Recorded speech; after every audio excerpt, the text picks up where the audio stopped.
la verdad es que es un honor que hayáis pensado en el Cugatenc y en mí para presentar este acto, y de hecho se me hacía extraño cuando me lo planteabais. Lo decía porque al final Ramón Lobo y Rosa María Calaf, aunque hoy no puede estar aquí, son de los nombres que en la facultad en la que yo hace solo 3 años que aún estaba te aparecen como referentes ya, y de repente te dicen no, modera un acto con estas personas, y dices, uy, qué presión, ¿no? A ver, no dejan de ser los referentes de la universidad que has acabado leyendo entrevistas, reportajes, y bueno, te impone un poco. Pero bueno, seguro que lo hacemos bien desde más veteranía y desde acabar de salir prácticamente de la universidad. Ramón, muchos supongo que lo conoceréis ya. Él es nacido en Venezuela, pero desde pequeño que ha vivido en Madrid. Y si ese hubiese sido su único viaje, no estaría aquí. Pero el tema es que se ha recorrido, iba a decir medio mundo, pero no es medio mundo, sino más de medio mundo, cubriendo conflictos.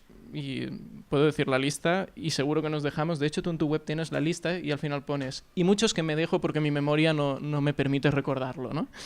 Países como Irak, Bosnia, Croacia, Serbia y Kosovo, Haití, Afganistán, el Líbano, Israel y Palestina, Filipinas y muchos de África, Kenia, Ruanda, el Congo, Guinea Ecuatorial, Etiopía, y la lista sigue y podríamos estar aquí diciendo muchos países. Él es sobre todo conocido por su etapa en el país, que estuvo desde el 1992 hasta el 2012 y no se fue voluntariamente, hubo un ERE que lo dejó sin trabajo, y dijo una frase que me gustó mucho, que es que el periodista ya se valora por lo que cuesta al medio mantenerlo, ¿no?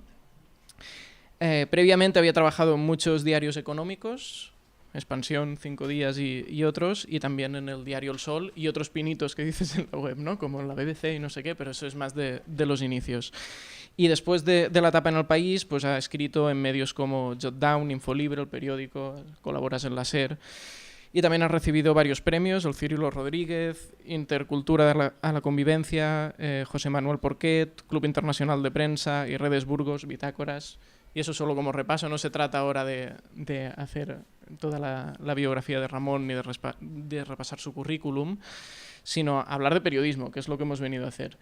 Y la primera reflexión que me viene a la mente cuando hablamos de periodismo es la relación que tiene que tener el periodismo con el poder, porque todos estaremos de acuerdo que el periodismo tiene que ser independiente de los poderes, y es muy obvio en una sociedad más o menos estable, pero cuando estás en una zona de conflicto en la que no hay un poder claro, el periodista está más, lo tiene más difícil, ¿no? Porque seguramente tiene influencias que en un sitio más estable no.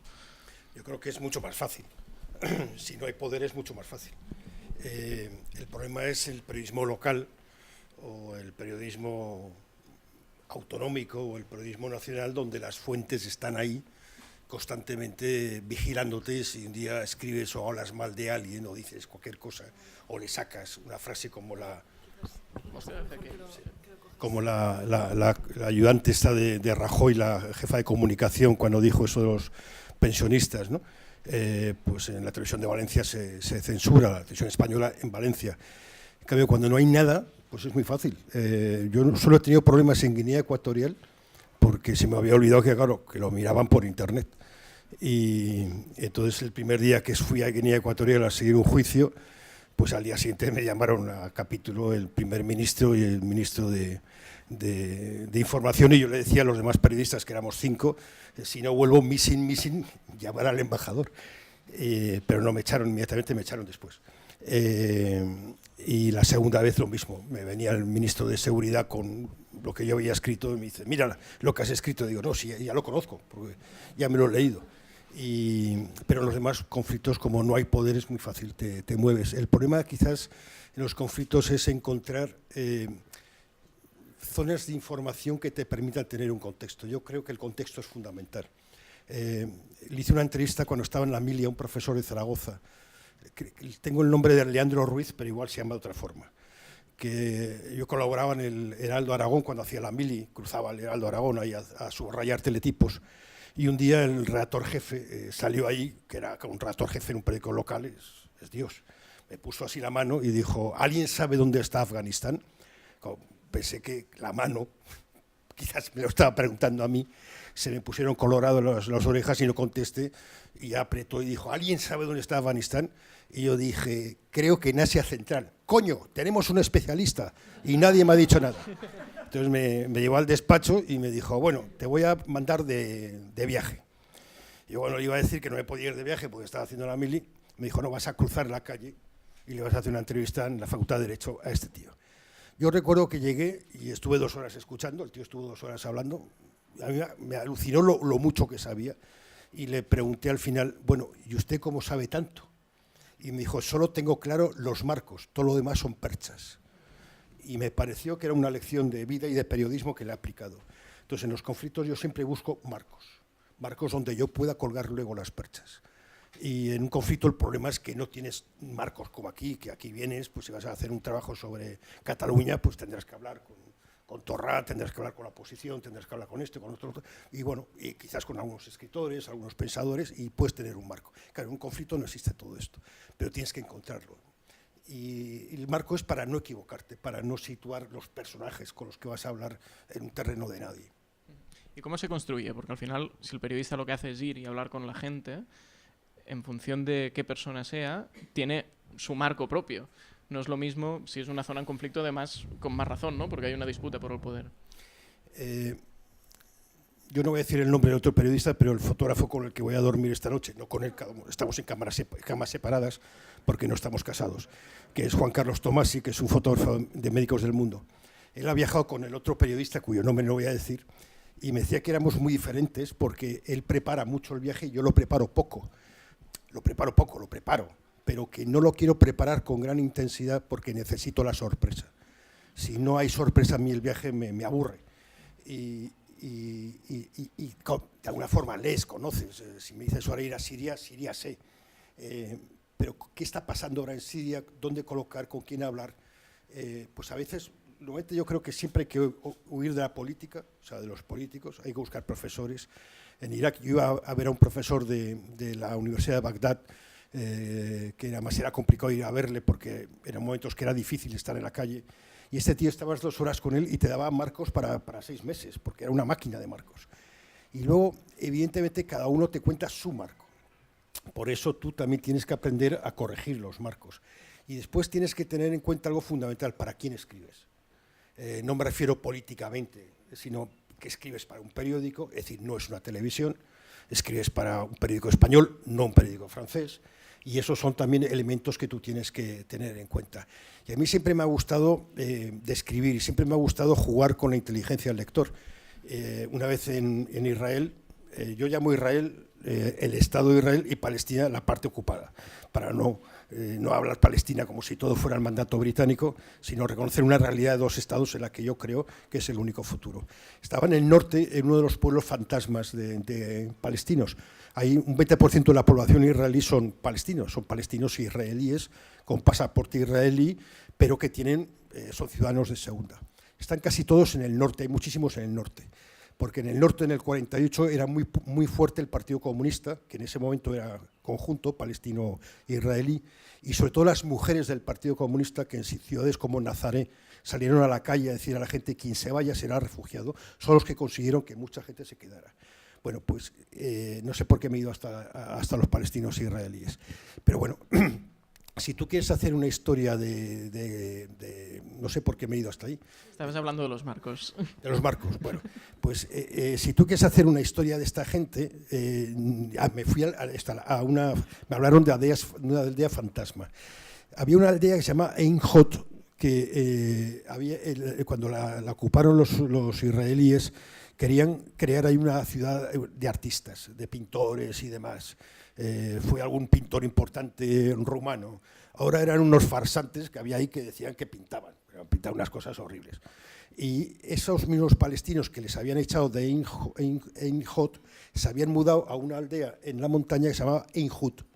O sea, eran los mismos, o los hijos, y esa era una aldea fantasma. Yo no sabía ni que existían las aldeas fantasmas. Yo fui a hacer una cosa de Ein Hot, me encontré que había Ein Hut, luego fui a Ein Hut y resulta que era una aldea fantasma. Hay 148 aldeas fantasmas de ese tipo donde Israel no les da ni educación, ni acceso al agua, ni nada para hacerlas desaparecer. Bueno, resulta que el tiempo que estaba allí era el presidente de todas las aldeas fantasmas. Pues para describirle, por ejemplo, yo dije que se parecía a Camarón de la isla. Entonces me ahorro muchas descripciones. Entonces yo lo que siempre me ha gustado para conseguir los marcos es salir a la calle, hablar con la gente, hablar con escritores, hablar con profesores, hablar con economistas, hablar con mujeres, Creo que las mujeres es un motor de las sociedades. Nunca busco mujeres por ser mujeres, sino busco motores. Y los motores en África y en gran parte del tercer mundo son mujeres, siempre.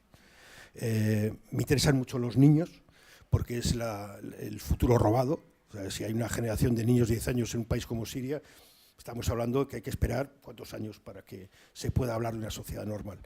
A mí, Kapuscinski decía que éramos buscadores de marcos, y yo creo que es un poco el trabajo del periodista. Hay una palabra horrible que se llama objetividad, que siempre genera muchos debates en el periodismo y que si quieres la cambiamos por neutralidad, pero al final es la posición del periodista ante los hechos, ¿no? Y que al final somos seres subjetivos y no podemos tampoco abstraernos de la realidad. En una situación de guerra donde ves que están bombardeando casas, donde hay niños que están muriendo porque está habiendo un ataque, ¿se puede realmente ser neutral? No. Neutral es una palabra peor todavía que objetividad. No, objetividad no me gusta, yo no soy objetivo, nunca lo he sido. Yo soy una persona subjetiva, porque tengo mis propias lecturas, tengo mi historia personal, mi historia familiar, que me ha ido conformando una mirada. Lo que tengo que ser, y creo que es la esencia del periodismo, tenemos que ser honestos. Es decir, que tu visión de las cosas no tiene que contaminar la realidad de las cosas. Y después yo creo que es fundamental construir, en el caso de los periodistas que escribimos, textos que estén abiertos. Evidentemente yo puedo conducir emocionalmente al lector por donde yo quiero. Y le puedo, para que cuando termine una historia que le voy a contar de Gaza, diga, qué cabrones estos, ¿no? Vale, yo le puedo conducir a esto, pero siempre le tengo que dejar puertas de salida para que salga del texto por donde él quiera, para que llegue a conclusiones completamente distintas a las que yo tengo. Creo que los textos abiertos, no adjetivados, porque los adjetivos los pone el lector, no el periodista, creo que son mucho más eficaces. Si yo le estoy diciendo al lector lo que tiene que pensar, el lector es posible que deje el texto en el segundo párrafo. Entonces yo creo que tengo que ser honesto con el lector primero, que es mi jefe, aunque tenga un jefe físico en el periódico, y después que tengo que ser honesto con la gente con la que he hablado. Tengo que transmitir su historia de la forma más posible, más fehaciente posible. Pero claro, esa mirada personal que es, a mí, por ejemplo, no me interesa la gente que fabrica armas, me interesa la gente que sufre las armas. Pero siempre he hecho alguna entrevista a políticos. En Bosnia, por ejemplo, le hice 3 entrevistas a Haris Selačić, que fue primer ministro. La última entrevista que le hice, como él es del Madrid y yo también, del Real Madrid, estuvimos hablando de Capello y él estaba totalmente en desacuerdo con las tácticas de Capello. Entonces solo hablamos de eso, con lo cual no pude publicar la entrevista. Y quería ir al Bernabéu, al Pacto. Digo, coño, pues habla con Florentino y parece que te lleven. Siempre tienes que hacer una entrevista a un político, siempre tienes que hacer una pieza de cómo va la guerra, vale. Porque me imagino siempre un lector que tiene la paciencia de seguirte durante un mes y yo voy a suministrarle información distinta, variada, para que tenga sus propias opiniones. Decías que el lector es tu jefe, pero después hay otro jefe, que es el del periódico. Y ese es otro poder, porque hablamos del poder político, de cuando entrevistas a alguien y el día siguiente tienes la llamada, eso es que has publicado no sé qué, y eso lo gestionamos todos los periodistas, incluso a nivel local, y te habrá pasado a ti también. Pero es más difícil cuando la llamada es de tu jefe, cuando tu jefe te dice encáralo de tal manera o no me convence esto que has hecho, ¿no? La primera independencia es con tu jefe. Como te van a echar de todas formas, pues conviene que empieces a hacerlo desde el principio. Yo nunca he escrito nada que no he querido y no he aceptado ningún tipo de intromisión, tampoco he tenido muchas intromisiones. Yo tengo una idea, si yo voy a Sierra Leona y estoy ahí y estoy viendo lo que estoy viendo y son cosas que me voy a quedar para mí, tengo derecho a escribir como me da la gana. Y si tú no te consideras que estoy escribiendo bien, pues vete tú a Sierra Leona y escríbelo tú. Yo siempre he hecho una defensa de mis textos y también como editor, porque cuando en el país, cuando estábamos, como éramos todos enviados especiales y todos éramos editores, lo cual es mucho más inteligente, porque ya mandan las piezas editadas, siguiendo un poco el libro de estilo del periódico. Como editor también he defendido las piezas que están bien escritas. Por ejemplo, cuando te dice el jefe, pon este reportaje en la página 4, y no cabe, porque necesitaría una columna más, ¿no? O hay una publicidad que no cabe. Entonces su trabajo es quitar la publicidad, defiende, porque ese texto tiene que ir completo. Yo creo que ese es un poco el trabajo. Uno de los empobrecimientos que ha habido es que ahora los jefes no toleran ningún tipo de discusión. O sea, todo es obediencia debida. Yo siempre tenía una frase que decía, si hubiera querido obedecer me hubiera hecho marine o guardia civil. Pues yo trabajo en esto porque esto es un trabajo intelectual que se basa en la discusión. Respetuosa, educada y durante un tiempo. Pero, por ejemplo, si un jefe te dice, como a mí, en la guerra del Golfo, yo estaba en Madrid, pues estaba castigado, yo me he pasado mucho tiempo castigado, me decía, quería titular la sección con que una información del Independent británico, que Saddam Hussein tenía unos barcos llenos de armas de destrucción masiva yendo por el mundo. Entonces dijimos, bueno, primero, esto es una información del Independent, no es una información del país. Entonces, abrir al día siguiente con una información de otro periódico que se supone que es del mismo nivel, pues, tío, ¿tú de qué vas, no? Y pues esto es mentira. Entonces dice, no, ¿cómo va a ser mentira? Digo, pues si el Pentágono ha montado una oficina de intoxicación, que tú eres el primer intoxicado. Entonces, después de estar dos dándole la matraca, Alfonso Armada era el otro, pues al final lo puso en una columna. Bueno, pues no queda el que tú eres que has salvado o ha evitado al periódico hacer el ridículo, sino quedas como el tocahuevos. Las elecciones entre Bush y Kerry, llegó el director, esto no lo tuitéis, por favor, llegó el director de entonces, Severio, puso los pies encima de la mesa de Internacional eso a las 12 de la noche o algo así, dijo, apuntad, gana Kerry, tantos delegados, tantos Bush, no sé qué. Y yo estaba en un ordenador, teníamos solo 2 ordenadores con internet. Esto ahora resulta ridículo, pero entonces, bueno, era la leche, 2 ordenadores conectados con internet. Y en uno estaba Pere Ruizuñol, que ahora está en Mongolia, y yo, que también hago cosas en Mongolia, pero en secreto, o sea, que no las firmo. Y estábamos ahí, y yo estaba mirando Florida, que me había hecho experto en Florida en las elecciones de Gore, cuando a Gore le birlaron las elecciones. Entonces, me había hecho experto relativamente, o sea, sabía cuáles eran los counties conservadores y los demócratas. Entonces yo miraba a Florida y él estaba mirando a Iowa y Viri, que es un compañero, ese Juan Pedro Velázquez, que le llamamos Viri porque jugaba muy bien al fútbol, había vivido en Iowa, entonces también se sabía qué counties eran conservadores y cuáles eran demócratas. Tenía toda la pinta que Bush iba a ganar tanto a Iowa como con Florida, con lo cual es imposible que Kerry fuera presidente. Entonces, la jefa que teníamos entonces estaba página 2, no sé qué, página 3, perfil de Kerry, página 4, página 8, perfil de Bush. Y le dije, esto era la 1 o algo así. Digo, da la sensación que estás apostando que gana Kerry. Me dice, claro, es que gana Kerry. Digo, aparte de Severio, ¿quién más lo dice? Porque aquí no hay ningún dato que lo corrobore. Y nuestro trabajo es contar lo que pasa, no lo que creemos que va a pasar, ni lo que queremos que pase. Bueno, pues insistieron, y luego me venía, yo ya estaba clarísimo que perdía Florida y Iowa, entonces viene un subdirector con el que me he llevado siempre muy bien, y me decía, pero bueno, que es de Ponferrada. Me decía, pero hombre, claro, no sé qué, ya estás tocando los huevos. Digo, o ha salido un autobús de Ponferrada a votar en el último minuto, o es imposible que Kerry sea presidente. Bueno, pues hasta el final, nosotros a las 7 de la mañana titulamos poco menos que había empate, cuando ya todo el mundo titulaba que había ganado Bush.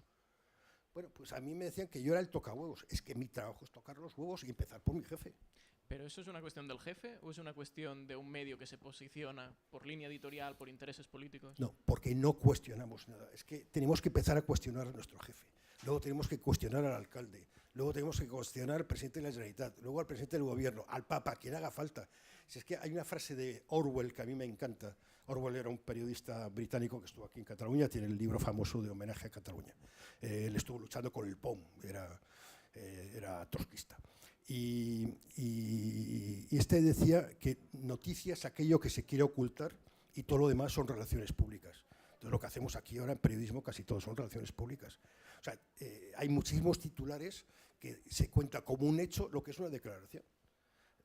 Si nos vamos al 11M, cuando el atentado de Madrid, Aznar llamó a los periódicos. El País cambió el titular y tituló ETA, matanza de ETA en Madrid. No, tiene que haber sido Aznar, comillas, ha sido ETA. No decir nosotros que ha sido ETA. Nosotros, ¿qué pruebas tienes?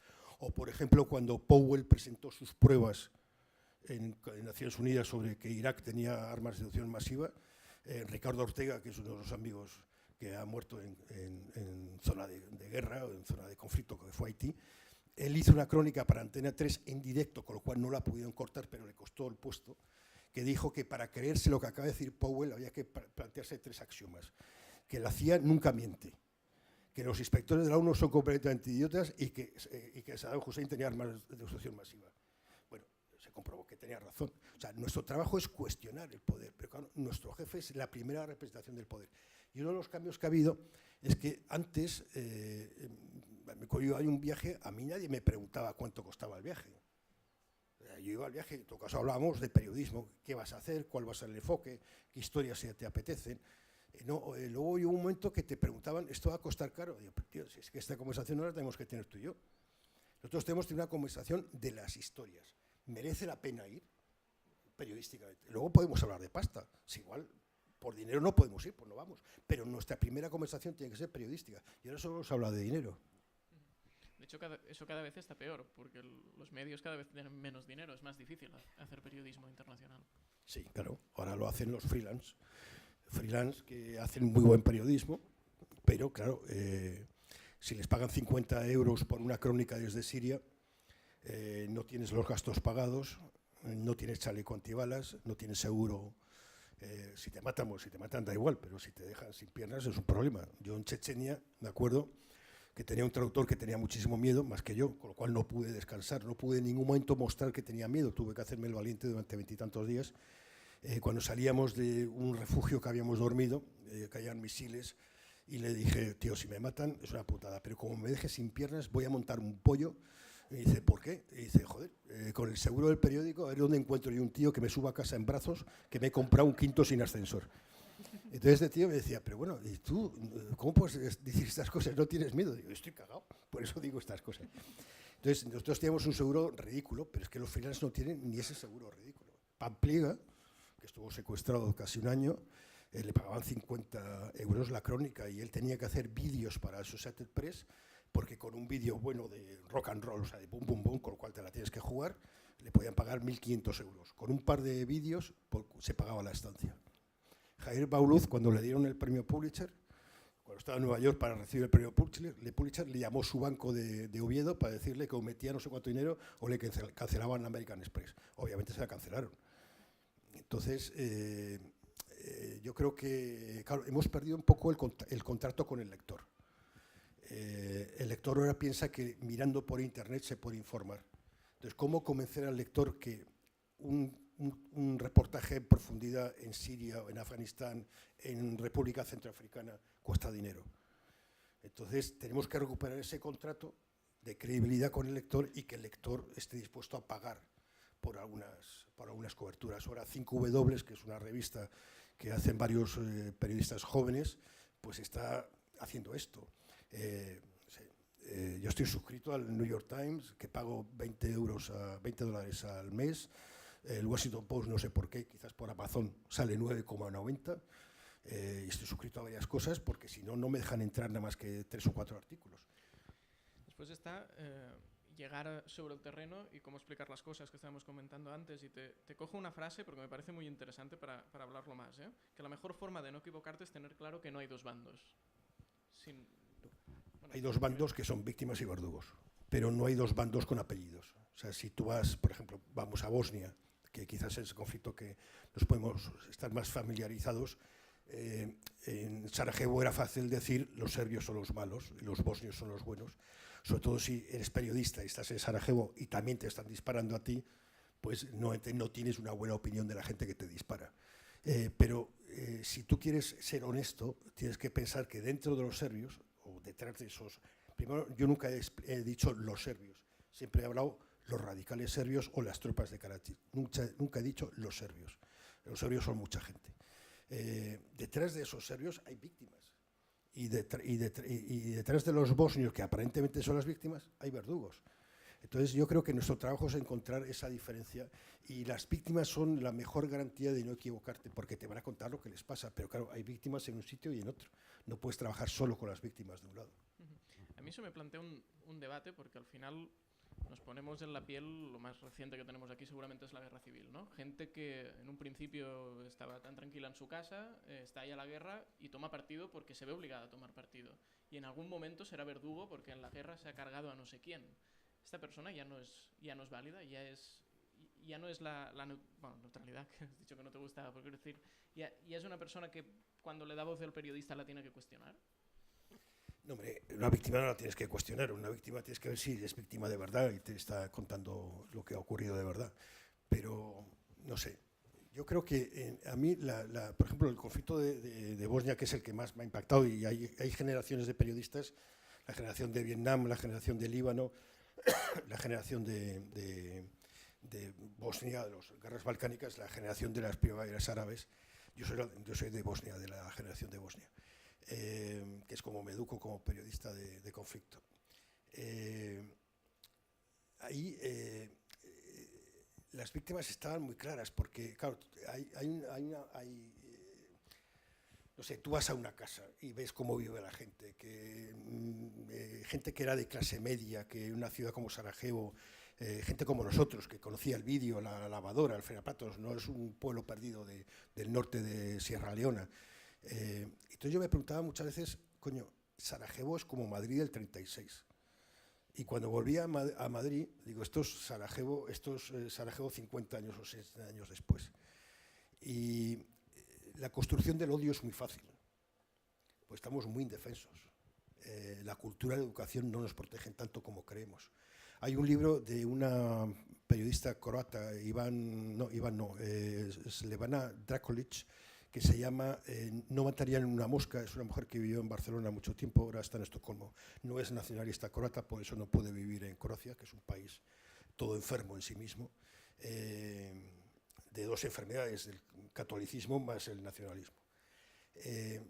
Cómo personas normales que son capaces de cruzar a una viejecita a la calle, irse 15 días a matar a gente disparándola encima de una cantarilla para que no salpique mucho y regresar a su vida de panadero, ¿cómo es posible eso?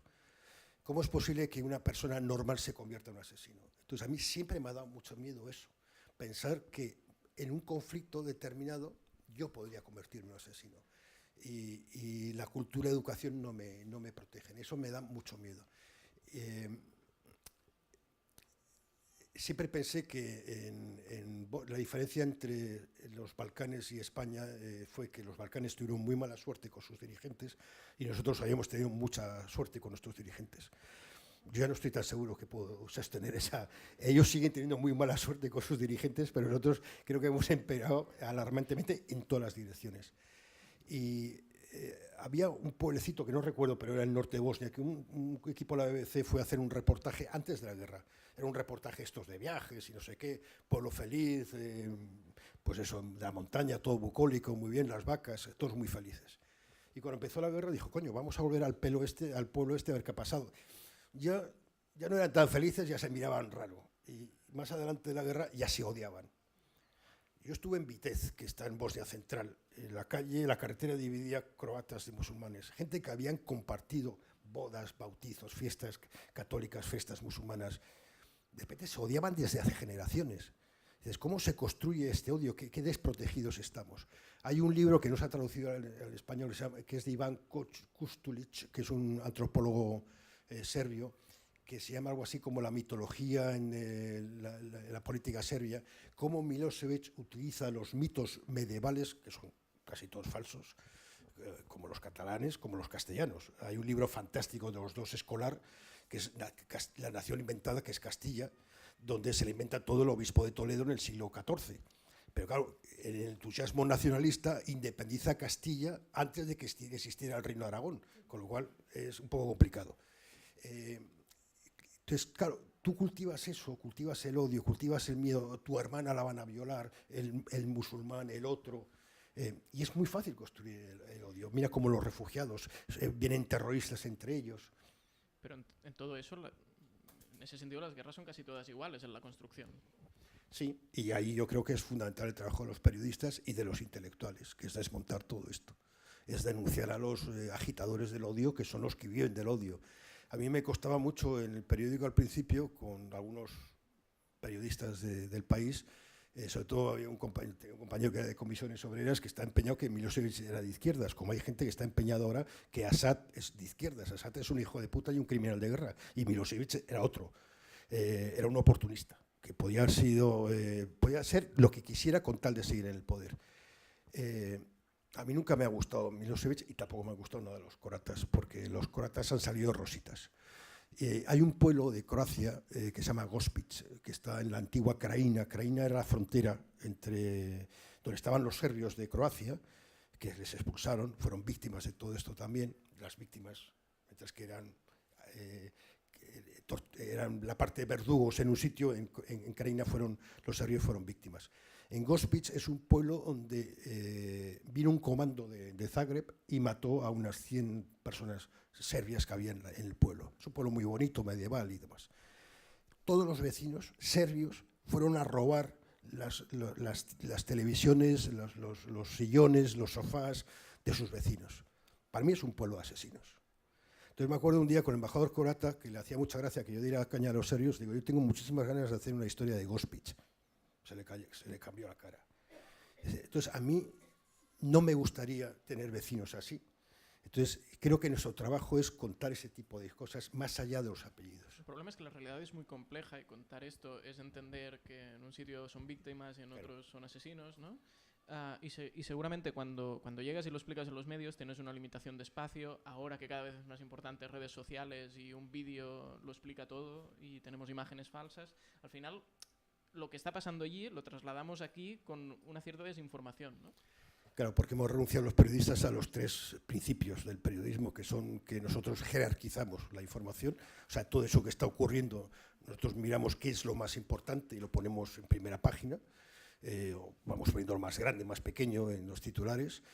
Nosotros contextualizamos eso que está ocurriendo, por qué es importante Siria para nosotros, por qué es importante hoy que Trump haya decidido que no se va a reunir con el gordito, con el Rockerman, con el líder norcoreano. ¿Qué significa eso? ¿Por qué lo está haciendo? ¿A qué juega con Irán? Todo eso es contextualizar. Pero después tenemos que comprobar. Las redes sociales no nos impiden tener que comprobar las cosas. Hay una historia muy bonita de Enrique Meneses, un gran periodista español que murió hace 3 o 4 años, 5 años quizás. Fue de los que estuvo en Sierra Maestra con el Che y con Fidel, y fue el primer periodista extranjero en subir a Sierra Maestra. Cuando Norte de Castilla sacó un tuit diciendo que había muerto Manu Leguineche, que era uno de los grandes periodistas españoles de los años 60-70. Y entonces Enrique Meneses lo que hizo fue llamar a casa de Meneses, a casa de Leguineche, le dijo, oye, ¿tú te has muerto? No. Pues entonces eso es un tuit falso.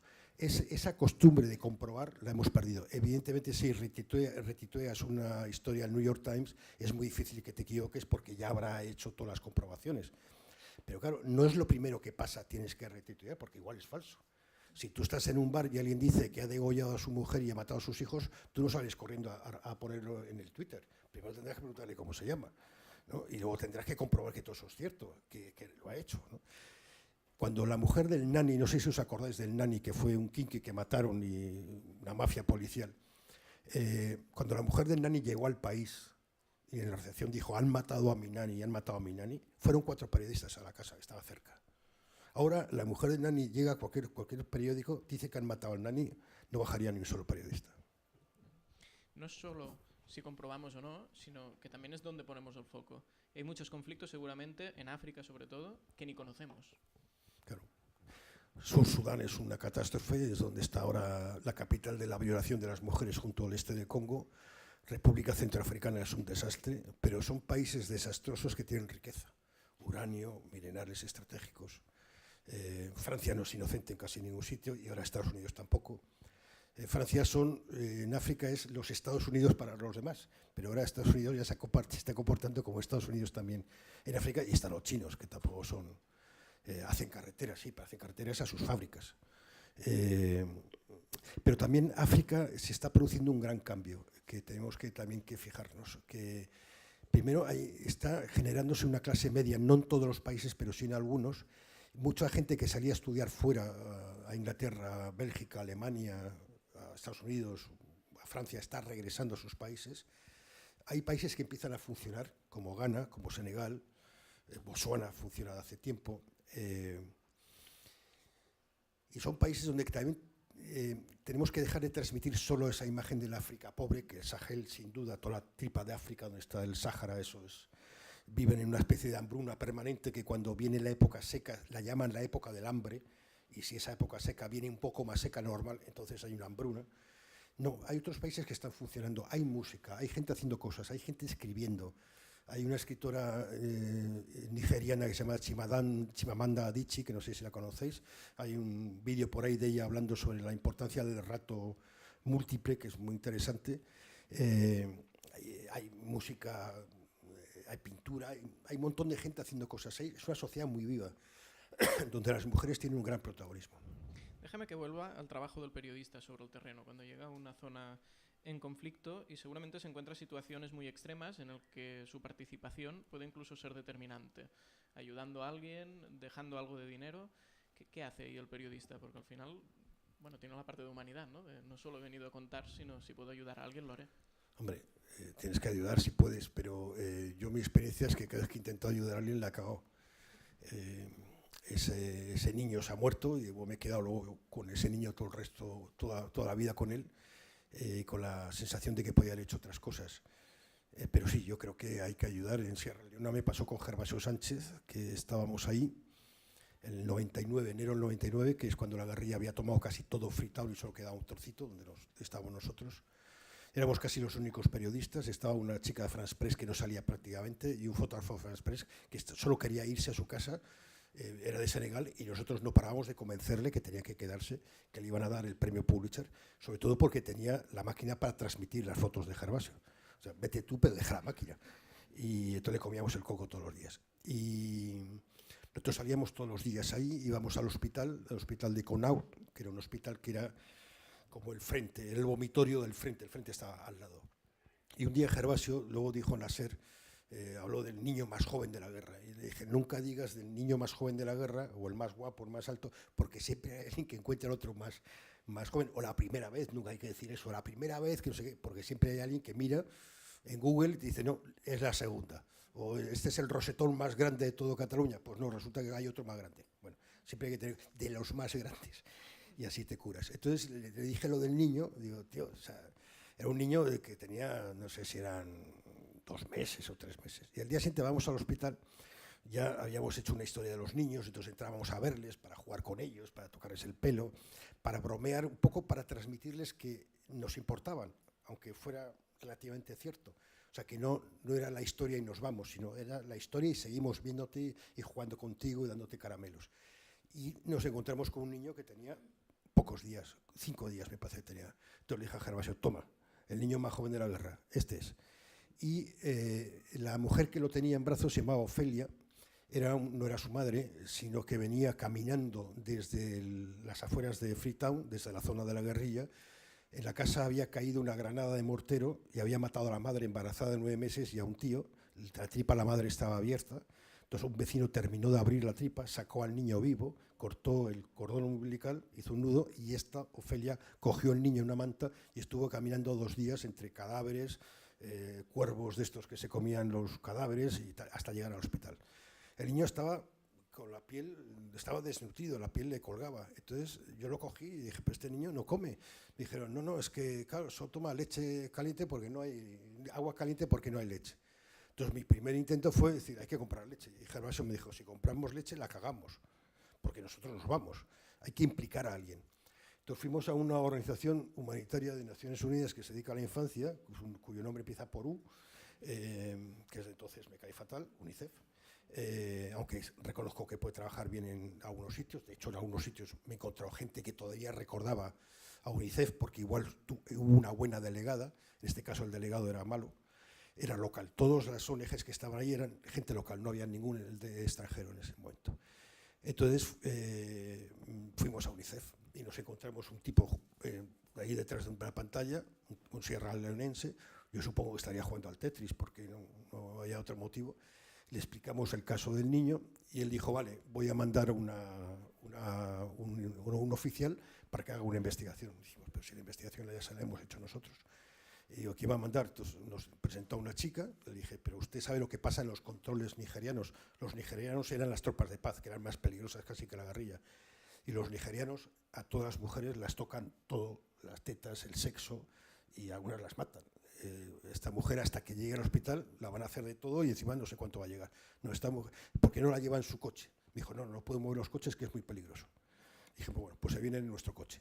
Fuimos con esa chica al hospital, volvieron a hablar con el niño, con Ofelia, con el médico, que el médico dijo que no tenía heridas en el lado izquierdo, pero no eran mortales. Y cuando volvíamos otra vez, le dije, bueno, ¿y ahora cuál es el procedimiento? Y me dijo, no, ahora hacemos un informe. Dije, no, informe ni coño. Entramos al combate en el despacho de este tío, que recuerdo el nombre, Hola Williams, y le dijimos, hola Williams, si este niño se muere, yo le dije, te vas a acordar de mí. Y Gervasio, que es un poco más, es de mitad Córdoba, mitad Zaragoza, dijo, si se muere este niño te voy a matar. Yo creo que había dos buenos motivos para que el tío se pusiera las pilas. Y al día siguiente, cuando fuimos a ver al niño, el niño no había recibido nada. Entonces fuimos, ya Gervasio le quería matar, le dije, bueno, antes de matarle le preguntamos y luego le matamos. Y fuimos y el tío nos enseñó una lista de cosas que había comprado hasta una toquilla azul, porque el niño estaba vestido de rosa. Digo, ¿tú eres imbécil o qué te pasa? Entonces, pero claro, te parecerá una cosa muy pequeña, porque era una cosa muy pequeña, pero tú has recibido 9 toneladas de ayuda británica. Si no sabes llevar leche infantil al hospital, ¿cómo vas a repartir 9 toneladas? Y te llegan 30 más. O sea, tú no estás capacitado para esto. Entonces fuimos al hospital y dijimos que llegaba todo ya, y entonces yo di dinero a la enfermera de Cruz Roja local para que comprara leche. Antes de irnos, volvimos al hospital y el niño había muerto esa mañana, murió con 9 días. Ese niño merecía la pena vivir. Entonces a mí ese niño se me quedó toda la vida dentro, y cuando volví al periódico, como escribí que el niño había muerto sin ayuda de UNICEF, pues hubo un pollo tremendo. Resulta que el presidente de UNICEF, que era Ruiz Jiménez, era accionista del País. Me dijo el director adjunto, hombre, es que es accionista. Dije, yo no he encontrado nada en el libro estilo que me diga que tengo que tener en cuenta a los accionistas. No te quiero decir nada, simplemente que te pedimos que vayas a hablar con él y le hemos prometido que en todo caso harás una columna, pero olvídate la columna. Fui a hablar con él, entonces él me leyó, tenía mi artículo, digo, no, si lo conozco también, me leyó su carta, digo, sí he leído su carta, pues mandé una carta al director que no se publicó, que me acusaba de que no era una historia comprobada. Y le dije, yo soy muy bruto, y le dije, para que usted y yo podamos hablar al mismo nivel de este tema, tendría que traerle el cadáver del niño, tirárselo encima de la mesa, y entonces usted y yo podemos hablar del mismo tema. Entonces luego me dijo, ¿y la columna? Dije, aquí no hay columna ni mierda. Si ustedes hacen una investigación, pues yo entiendo que todo el mundo puede cometer fallos y Sierra Leona estaba muy difícil. Si ustedes hacen una investigación y depuran responsabilidades o averiguan que ha fallado, yo no haré una columna, haré 16. Mandaron a una chica de Ginebra, hizo una investigación y la conclusión es que todo había estado bien. Entonces, otra vez en Congo, con Tomasi, decidimos sacarnos la espina de tantos niños que no hemos podido hacer nada por ellos, y una señora me cogió de su mano y me llevó a una tienda de campaña, de un campamento protegido por la ONU. Tenía 2 hijas, su hija tenía dos hijos, 2 nietos, ella tenía 2 nietos. Su hija no tenía leche porque había matado al marido, y los niños eran muy poco originales porque se llamaban Gabriel y Gabriela, pero estaban empezando a estar desnutridos. Entonces cogimos los niños para llevarlos a Médicos Sin Fronteras. Y yo salgo de la tienda pensando, estoy vengando a Boy, porque al niño se le llamé Boy, porque dije, no, este niño no se muere sin nombre. Y cuando salimos con los niños, toda la gente, todas las madres, estaban fuera de las tiendas, haciéndonos así con sus hijos, como diciendo, ¿por qué esos y no estos? Con lo cual llegamos a la carretera, hechos una mierda, llegamos a Médicos Sin Fronteras, miraron a los niños, estaban bien, y dijeron, bueno, ahora tienen que pasar a otra organización. Y los pasamos a CARE, que tenían pediatras. Y le dije al pediatra de CARE, vamos a estar aquí 15 días, voy a venir todos los días a ver a Gabriel y Gabriela. Como se mueran, te mato. Me dijo, esta es una muy buena razón para cuidar a los niños. Y fui todos los días. Y después de eso le dije, bueno, y ahora cuando acabe este periodo, ¿dónde van los niños? Van a otra organización, estarán también 2 semanas, y luego vuelven al campamento, porque hay otros niños que tienen que venir. Yo entiendo eso. Pero eso también te crea una enorme frustración sobre tu trabajo, o sea, las limitaciones de tu trabajo. Dices, bueno, yo salvo alguna vida, sigue para algo este trabajo, pero bueno, yo procuro no entrar en esas melancolías, y lo que hago es pensar que sí, a mí esta gente me alimenta, de alguna forma yo les alimento. En algunos sitios donde he estado, pues seguramente cuentan el tiempo, porque era el primer blanco que veían, el año que vino el blanco con tripa. Y bueno, y yo creo que todo esto, que nos llevamos mucha basura, también te llevas muchas cosas buenas. Déjame que haga referencia a una cosa que has dicho de la primera de las dos historias, ¿eh? En el que te encontrabas, ¿no? Cómo trataban a las mujeres. Al final las mujeres, y sobre todo sus cuerpos, son una parte más del campo de batalla en una zona en conflicto. Sí, las mujeres son un campo de batalla. Claro, en Bosnia lo fueron y lo son en África, son en Congo, son en Sudán, porque de alguna forma no solo estás humillando a la mujer, estás humillando a toda la familia, luego esa mujer es rechazada. Pero claro, ahí como hombre yo tengo muchas limitaciones. Muchas veces nos preguntan si las mujeres pueden hacer este trabajo. Por supuesto, y hay muchísimas mujeres buenísimas. Voy a ser muy bruto, pero la única diferencia es que a ellas las pueden violar por un sitio más, pero el resto es igual. Pero la mujer tiene, primero, dos ventajas sobre mí. Una, si vas al mundo islámico, al ser extranjera, de alguna forma estás protegida por la religión y te van a tratar, te van a acoger mejor si tú respetas una serie de normas mínimas. Después, yo no puedo hablar con una violada, porque yo soy otro violador, soy un hombre. O sea, si es una mujer que ha sido violada recientemente, tú sí, como mujer, tú sí puedes hablar con ella. Pero aunque yo hable con ella, yo no tengo capacidad emocional de llegar hasta el fondo. Tú como mujer sí, porque tú como mujer vas a conectar con ella.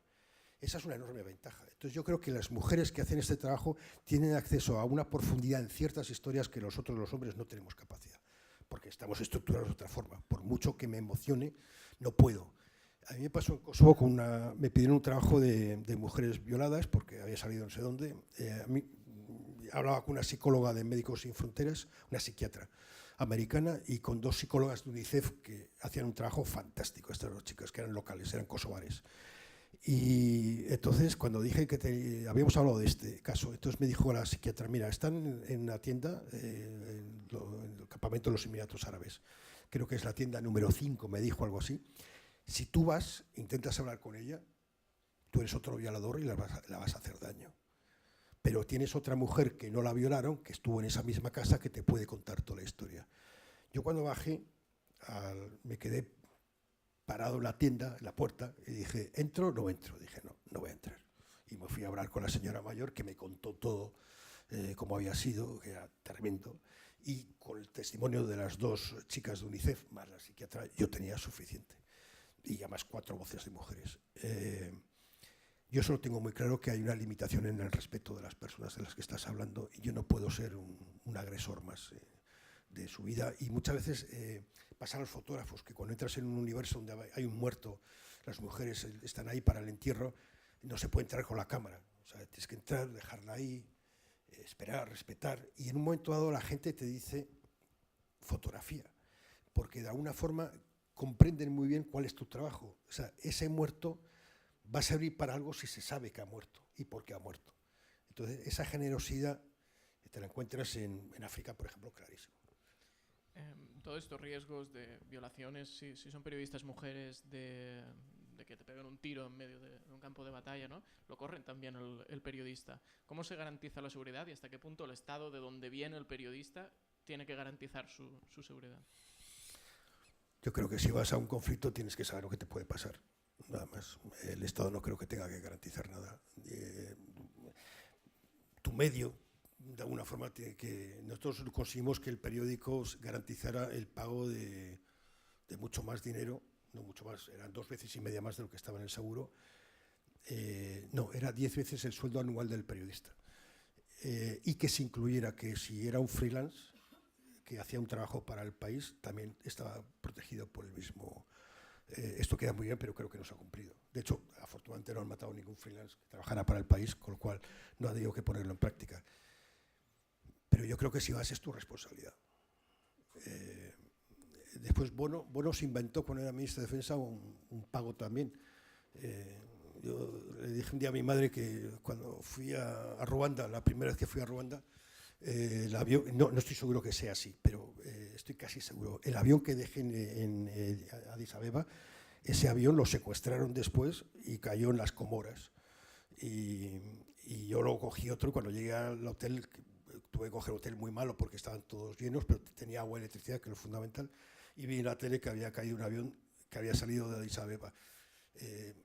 No estoy seguro que fuera el mío, pero estoy casi seguro. Bueno, luego le dije a mi madre es británica, con lo cual está educada en el sarcasmo.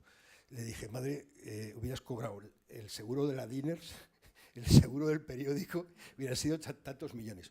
Yo creo que se quedó ahí un momento pensando, diciendo, Bueno, pues luego con Bono hubiera añadido el paquete Bono, que no sé si sigue funcionando, pero ahora con el PP supongo que no. No, yo creo que es tu responsabilidad. Lo que sí creo es que si te secuestran, sí hay una responsabilidad. Yo creo que ahí el Estado, si no puede rescatarte, y luego rescatarte solo puede Estados Unidos y quizás los británicos, y más vale que no lo intenten porque ha habido varios fallos. ¿Hay que pagar o no hay que pagar? Yo creo que sí hay que pagar. En el caso de James Foley, el americano que degollaron, vale, si el Estado no quiere pagar, si la política del gobierno es no pagar, al menos permite a la familia que se busque la vida y lo pague. Y eso que estás favoreciendo el terrorismo por pagar por la vida de James Foley y tu política no está favoreciendo el terrorismo, es que es muy, muy cínico. Y sobre todo el Reino Unido, por ejemplo, no paga. Vale, es una política, no paga a nadie, ni periodistas ni nadie. Pero los americanos sí pagaron por un soldado que había desertado en Afganistán y pagaron con la libertad de 5 talibanes. Entonces, ¿tú pagas o no pagas? Porque un periodista no y un militar que encima era un desertor sí. Entonces yo creo que tampoco hay que hablar mucho de esto, de si España paga o no paga, pero sí lo que está claro es que la unidad del CNI que trabaja sobre este asunto es muy buena, porque ha liberado 2 chicas de Médicos Sin Fronteras que estuvieron secuestradas 1 año y pico en Somalia, a los cooperantes catalanes que estuvieron secuestrados en Mali y a los periodistas españoles. ¿Cómo se hace? No lo sé. ¿Puede el periodista participar de alguna manera en la construcción de paz del territorio que ya conoce? No lo sé. Eso es para la sociedad.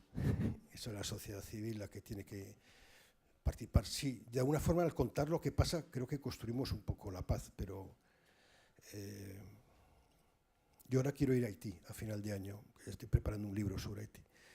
Y Haití no funciona. Entonces, ¿por qué no funciona Haití? ¿Por qué no hemos sabido construir en Sierra Leona, en Liberia, en Congo, donde ha habido misiones de Naciones Unidas enormes con 17.000 cascos azules, con una gran inversión económica?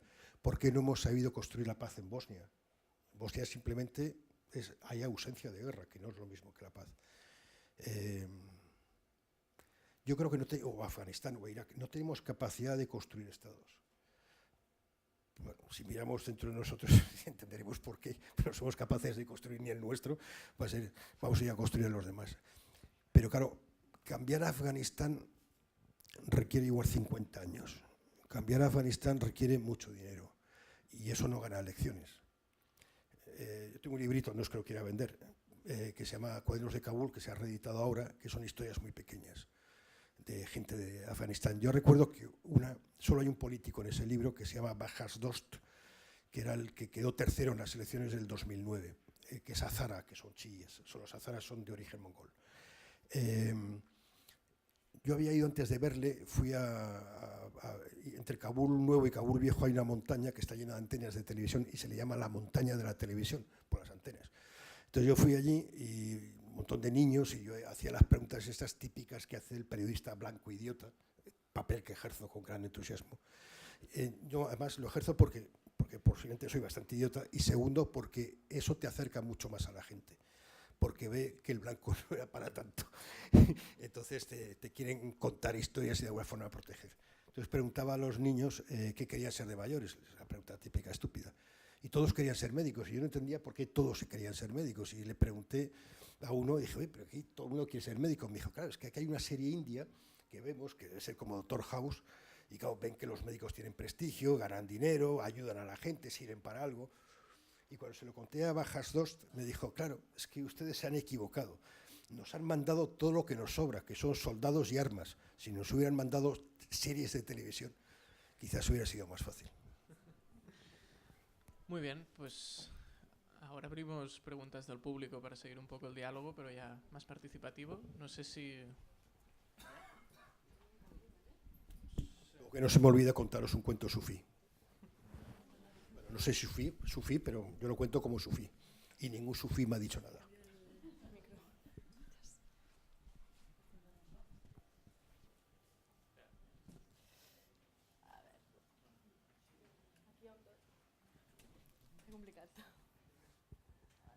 Hola, Ramón.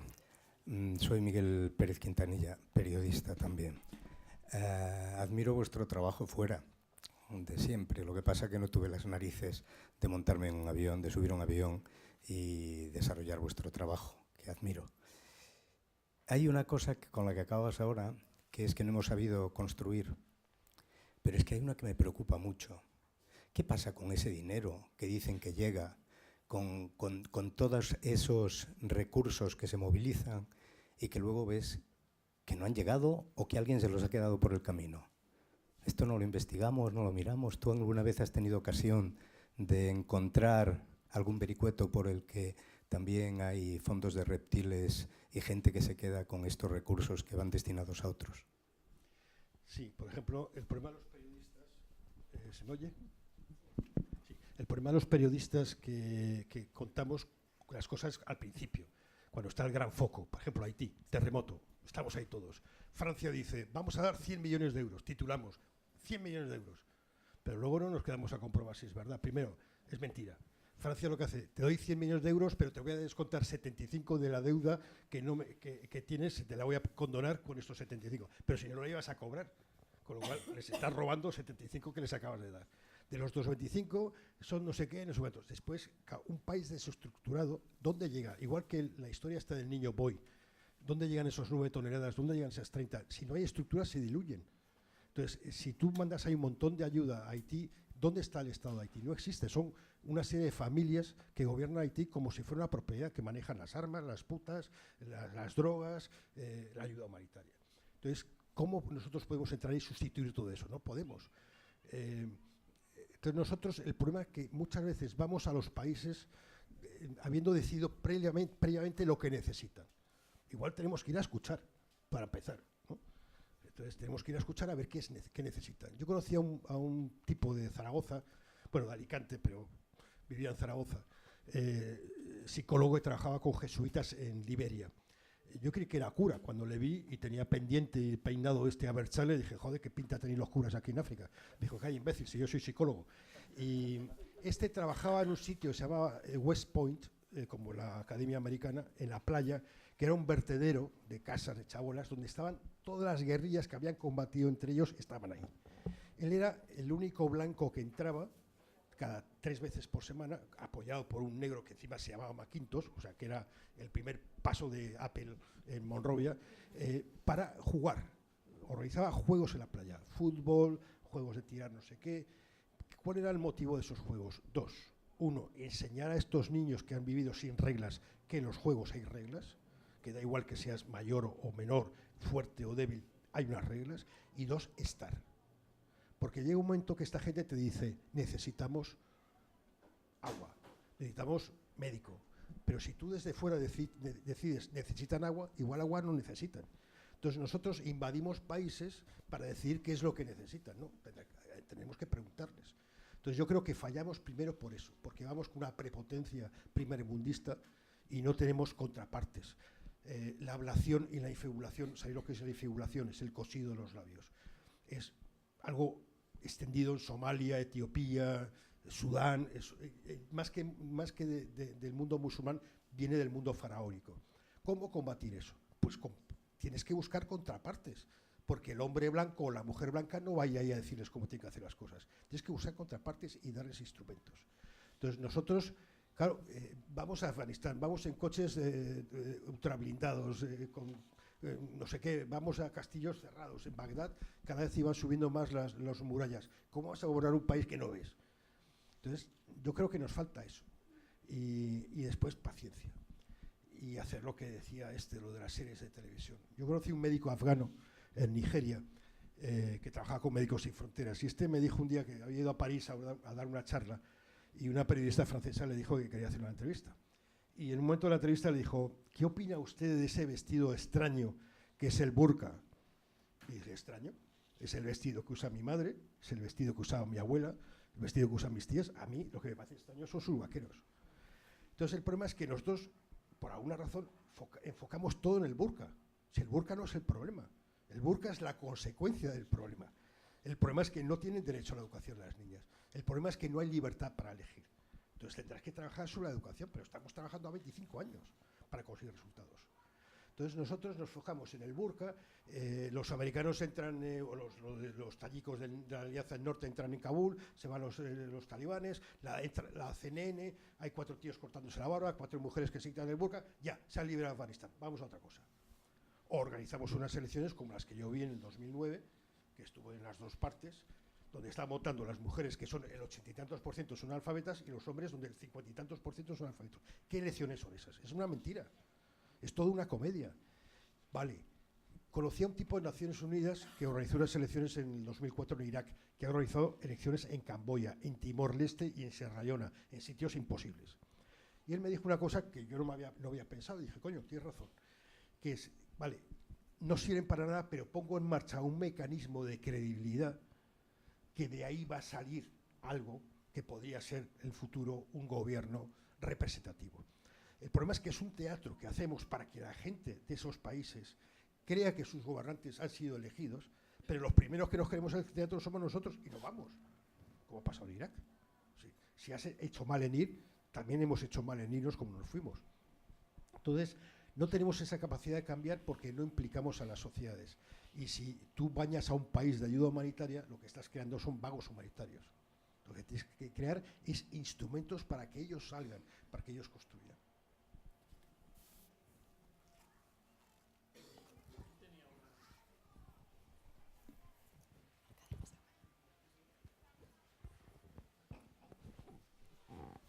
Hola, gracias. 2 preguntas en una. Una es sobre cuando los periodistas tenéis que elegir las palabras cuando tenéis que explicar algo y que tienen una connotación política importante, ¿no? Por ejemplo, en el marco actual es especialmente relevante cómo usamos el término terrorismo o terrorista. Por ejemplo, nosotros, nuestro grupo, pues no sabemos cómo hacerlo.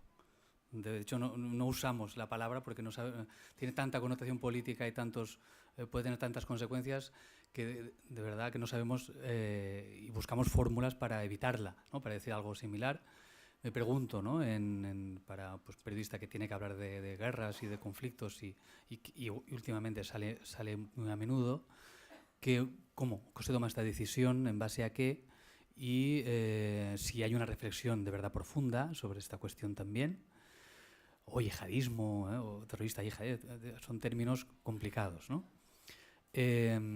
Y si también existe problemas a la hora de elegir términos pues que pueden tener pues pueden enseñar, pueden generar precedentes, pueden generar narrativas que pueden llevar a violencias futuras o a generar opción de odio, etcétera.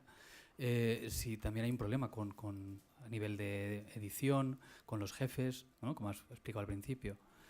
Y la otra pregunta sería, has hablado de Afganistán. Tengo entendido que era bastante difícil ir a Afganistán, al menos en una época, y al menos en el caso español se iba con el ejército, ¿no? Era lo que, ¿no?, se llaman los periodistas empotrados, creo que podemos traducir de alguna manera, que es, digamos que la única manera era estar con el ejército. Y eso pasa en muchos conflictos, ¿no? Y sobre todo últimamente, ¿no? Desde Vietnam, digamos que se evita, ¿no?, que haya periodistas libres que tengan acceso.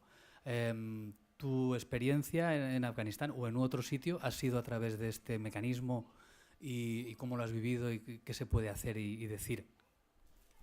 Empiezo con la segunda pregunta. Yo en Afganistán iba por libre, completamente por libre. Yo prefiero ir por libre, pero no estoy en contra del empotramiento. En Irak estuve empotrado. Después, ya no durante la invasión, sino después. Estuve empotrado con los americanos, que es con los únicos que merece la pena empotrarse, porque los españoles son un desastre. No los soldados, sino los ministerios de defensa, no importa quién esté al frente, tratan de evitar que tú veas nada. Tú estás aquí de ayuda humanitaria o sea, si un americano dispara, está en una guerra. Un español dispara, no se puede contar. Entonces, no, yo creo que, mira, todos los periodistas que se embarcaron en Normandía estaban empotrados. El empotramiento no es un problema. El problema del empotramiento es que tú solo puedes hablar de tu unidad. No puedes hablar de toda la guerra. Entonces hay periodistas que van empotrados y quieren hacer historias de toda la guerra, ¿no? Tú puedes hablar de tu unidad, del soldado este de Alabama, que hace aquí, que piensa, que siente. Y es un mecanismo perverso, porque de alguna forma acabas teniendo simpatía por los soldados.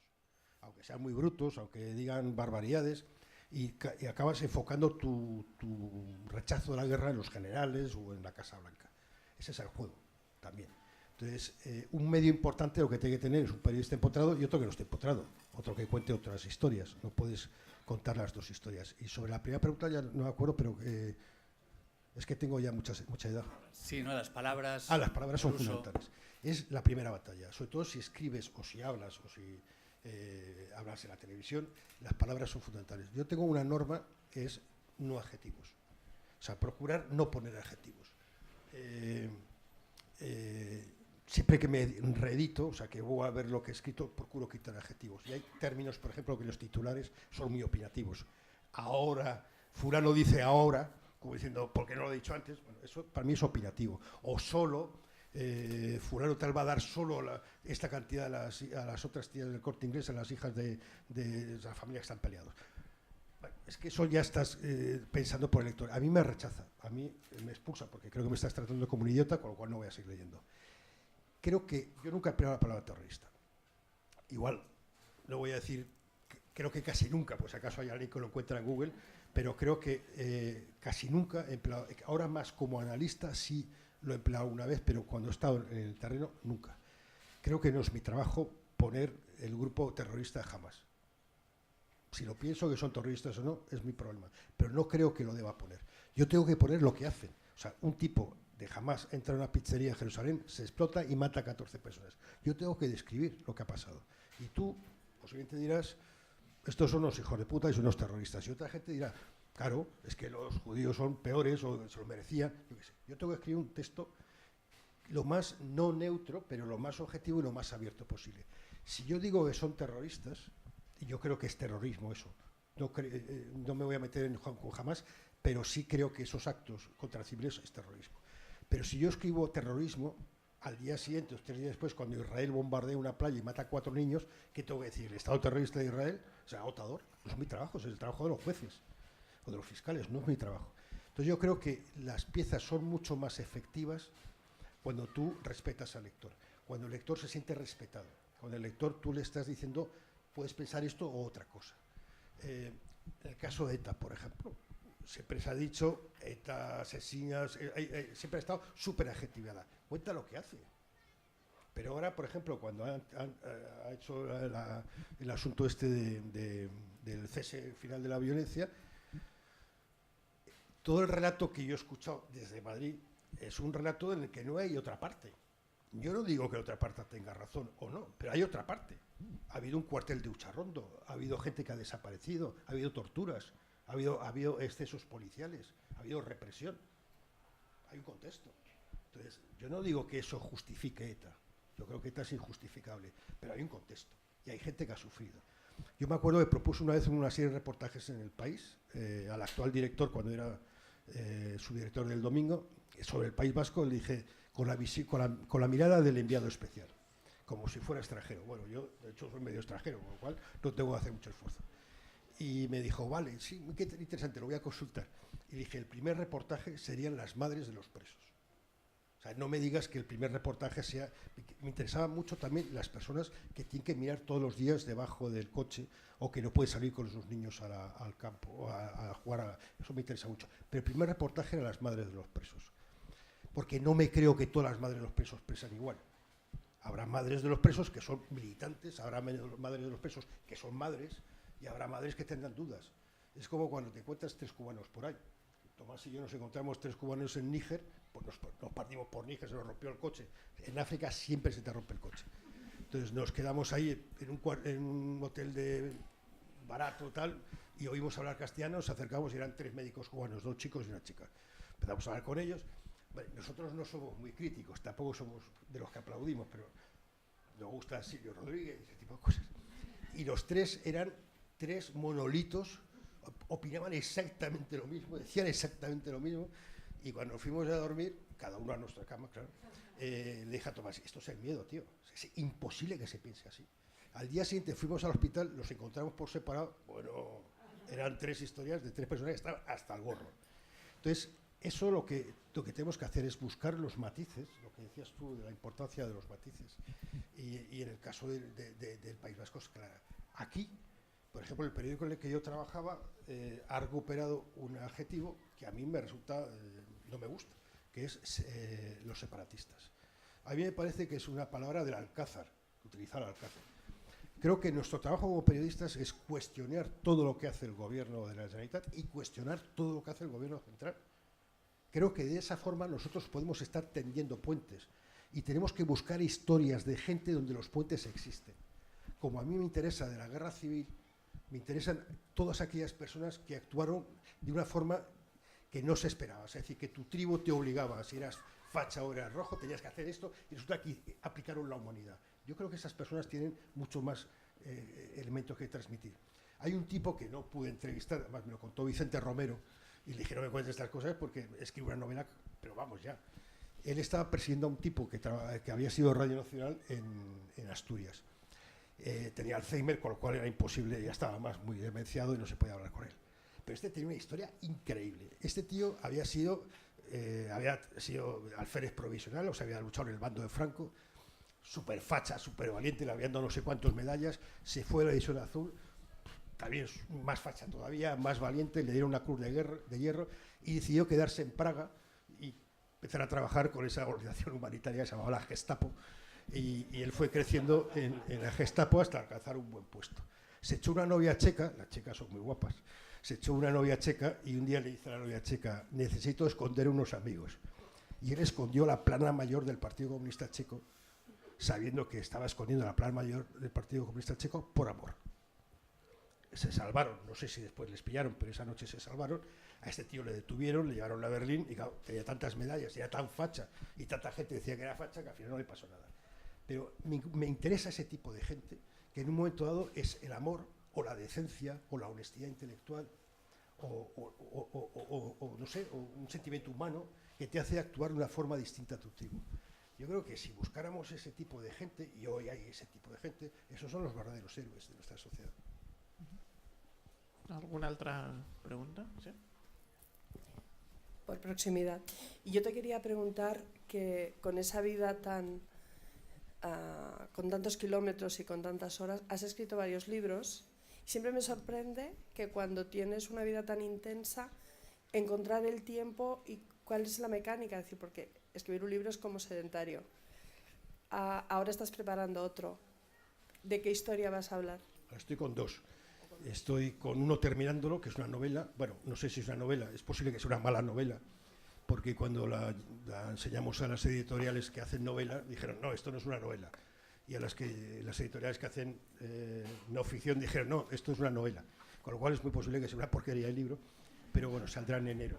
Es un libro de periodistas que van a guerras, que viven en Londres y en París, y cómo les afecta la crisis y cómo cambia todo esto. Es un homenaje a un amigo que se llama Juan Carlos Gumucio, que se suicidó hace mucho tiempo, era un periodista del País. Luego robo el personaje, porque en el fondo el personaje soy yo. También tengo una exnovia que me decía, oye, hay que ponerse de acuerdo porque aquí hay 2 personajes en uno. Y bueno, la gente no lo sabe. Y va desde la guerra del Líbano, de 1980 y tantos, a 2012 en Siria. Y es un poco una reflexión sobre la profesión, un poco el periodismo. Yo creo que es una novela, pero bueno. Pero ya veremos. Y después el otro es el de Haití.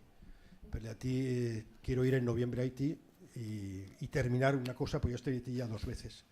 Entonces quería volver. Estuve en el 94, creo, en el terremoto, y quiero volver otra vez. Es un país que no funciona. Cuando fui al terremoto me dio la sensación de que, aparte de que estaba todo destruido, estaba todo igual que antes. O sea, que ellos viven un terremoto cotidiano que es la pobreza, que es invisible. Y tiempo saca, o sea, yo ahora estoy en una situación, estoy permanentemente de vacaciones con pequeñas interrupciones laborales, que son las cosas que hago, simplemente es organizarte. Ahora no tengo que estar en una oficina 8 o 10 horas, cuando en un periódico trabajas de verdad 3 horas. Empiezas a trabajar de verdad a las 6 de la tarde o hasta las 10. Y entonces yo, en vez de estar perdiendo el tiempo ahí mirando la cara a un jefe, pues estoy en mi casa. Muy bien. ¿Algo más? Vale.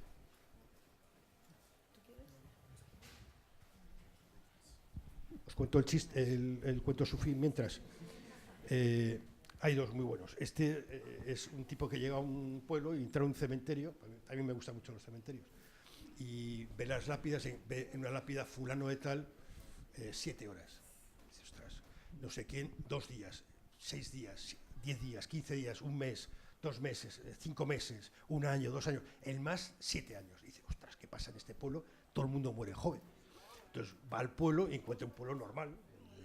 Los niños, los jóvenes están haciendo litrona, los viejos están jugando a la petaca, bueno, las mujeres aquí, los hombres ahí, no sé qué tal. Entonces se acerca un viejo y le dice, oye, es que yo no entiendo nada en este pueblo porque el cementerio, hay uno de 3 horas y el más es de 7 años y en cambio aquí parecen normales, ¿no? Como si tuviera una vida normal.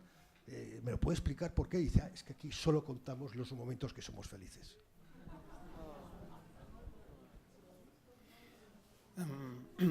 Yo quería preguntarte por el miedo.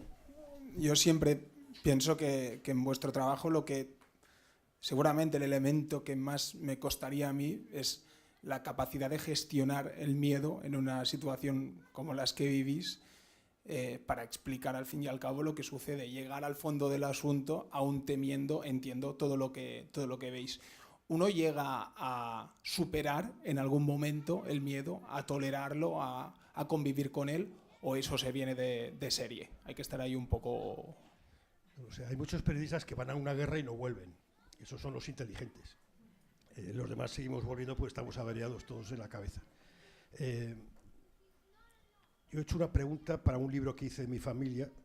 Hice una pregunta a varios periodistas de conflictos y yo creo que todos estamos unidos por un problema similar. Todos vamos a conflictos porque en realidad estamos en conflicto. Estamos en conflicto con nuestras infancias, con nuestros padres, en mi caso con mi padre, otros porque el padre murió. Siempre hay una razón de un conflicto de no reconocimiento en la infancia, entonces estás buscando una especie de reconocimiento. O sea que en realidad estamos todos averiados. Yo el miedo nunca lo he tenido. Antes he tenido el miedo a no saber contar. Por ejemplo, cuando estaba traduciendo cosas del Washington Post que teníamos derecho en el país sobre Chechenia, yo le decía a mi jefe, yo quiero ir a Chechenia, estoy harto de traducir cosas al Washington Post, yo quiero hacer estas cosas, puedo hacer estas cosas yo, quiero ir a Chechenia. Y el tío me decía, pero si tú no hablas ruso. Digo, ya, no hablo ruso, pero hay una cosa que se llama dólar, que tú lo enseñas y la gente habla idiomas. Me dice, pero es que yo no quiero que te maten. Digo, yo tampoco, no te preocupes. Y al final me dijo, vete a Chechenia. Me lo dejó en el contestador de casa, yo desde entonces quité el contestador, claro. Y dije, coño, ¿y qué hago yo en Chechenia? Ya no quería ir a Chechenia. Entonces, a mí, el miedo principal, aparte de que te pueda pasar algo que no lo piensas, porque piensas que somos inmortales, que no nos va a pasar nunca nada, es el miedo a no saber contar. No voy a saber llegar, no me voy a enterar de nada, voy a hacer una mierda de cobertura. No sé, eso es el miedo principal, por lo menos en mi caso. Sí hay momentos en los que puedes tener miedo, pero son momentos muy concretos, que de repente te has visto atrapado en una balacera, entonces sí puedes tener miedo. Muchas veces el miedo real lo sientes después, cuando has hecho la tontería de turno y te das cuenta que has hecho una tontería y que puede haber pasado cualquier cosa. Y después yo tengo una sensación de abandono también, de si estás ahí, si tienes que palmarla, la vas a palmar, o sea, hagas lo que hagas. Me acuerdo un día con Fernando Mújica, del Mundo, que murió no hace mucho, y su hija me contaba que esta historia la estuvo contando hasta muy al final, muy emocionado, y era una historia que a mí me gustaba también mucho. Nos metimos juntos en Mostar, de forma absolutamente loca, porque había habido una especie de alto el fuego, fuimos a ver a los españoles ahí, que habían estado haciendo una patrulla, entonces estuvimos hablando con ellos, de repente nos dijeron, nos vamos a hacer una patrulla, y nosotros, pues nosotros también, y empezamos a seguirlos. Yo iba en un Lancia Dedra, con cassette multibandas, pero no blindado, alquilado en Trieste, no sé si en Avis o en Hertz, pero uno de los dos. Y nos metemos en Mostar, hacia el frente, los soldados cierran todas las escotillas, y yo dije, coño, esto de cerrar las escotillas es de mala educación. Y cuando entramos ya empezaron a disparar, o sea, empezó a disparar todo el mundo. Yo tuve un ataque de pánico instantáneo, y grité, nos tenemos que ir de aquí, inmediatamente nos van a matar. Y Fernando dijo una frase que me tranquilizó, si te das la vuelta nos matan. Entonces yo solo estaba preocupado en conducir por donde iban los blindados para que no pisar ninguna mina, porque me estaba acordando de una periodista, una fotógrafa maravillosa, se llama Corinne Dufka, que iba en un blindado de BBC y saltaron por los aires, y gracias que era blindado ella quedó con una herida aquí, un francés con una pierna fastidiada toda la vida, pero salvaron la vida. Yo iba pensando en eso. Y luego me iba tapando la cara como un idiota, porque a una periodista de la CNN le habían volado la cara con una bala explosiva, la mandíbula. Entonces yo me estaba protegiendo con la mano, como si la mano te fuera a proteger de algo.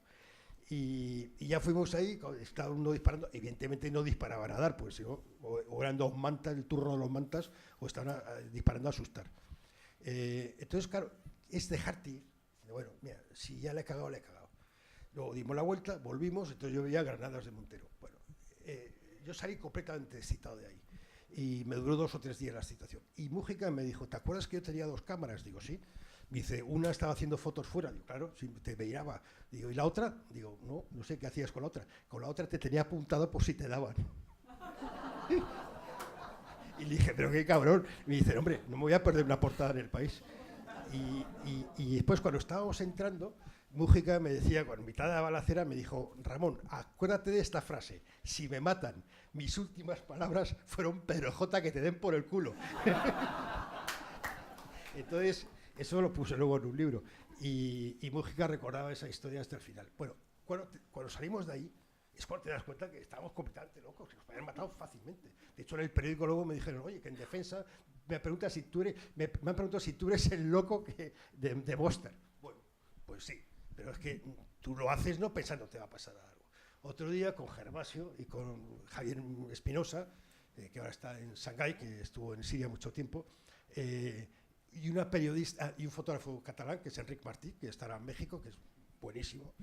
Este es muy del Barça, nosotros siempre estamos ahí unando, y cuando tuvo un accidente de moto en México y perdió el conocimiento, le dije, creo que hablabas castellano y eras del Madrid.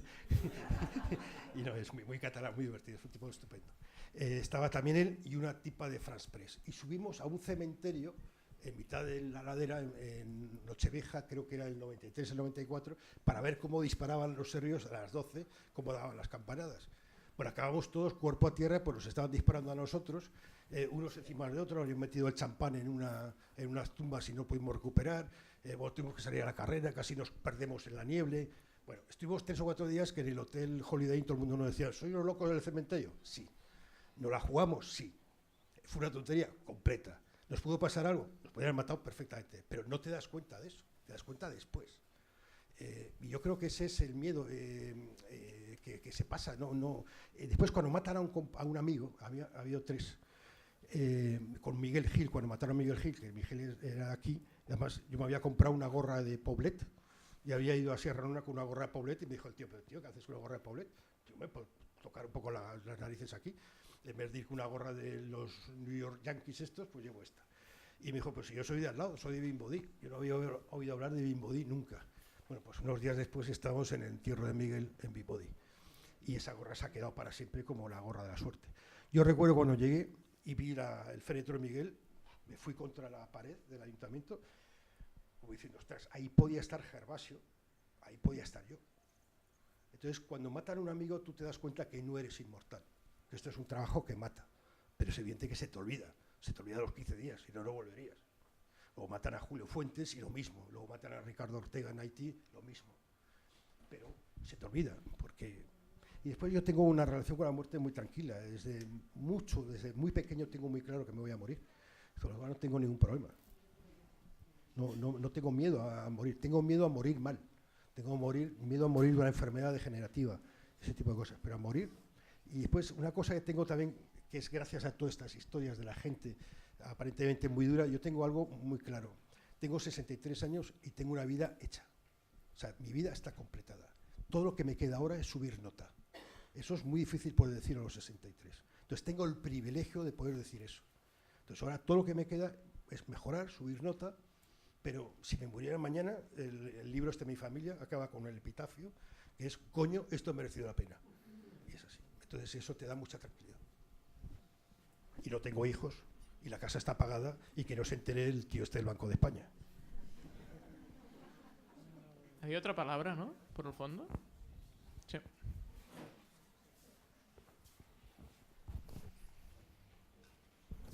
¿Qué tal? Buenas tardes. ¿Qué tal? Quería hacer una pregunta y una reflexión. La pregunta seguro que te han hecho 1000 veces, pero la voy a formular igualmente, que es ¿por dónde ves el futuro de de los responsables de guerra y del periodismo internacional. Y lo digo porque en mi entorno lo veo muy chungo todo.